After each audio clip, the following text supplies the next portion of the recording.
First, remove the stock Softail peg mounts and rear brake assembly from the frame. Refer to the service manual if needed. We recommend cleaning out any rust in the frame threads with a 3/8/16 tap before the installation. You can set aside the stock hardware as it will not be needed today.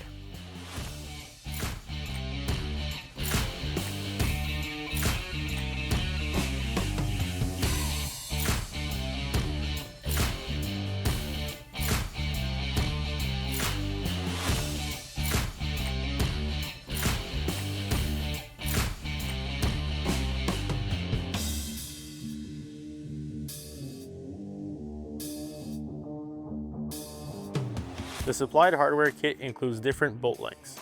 For further information regarding the hardware placement, please refer to the diagram in our instructions on the OG website.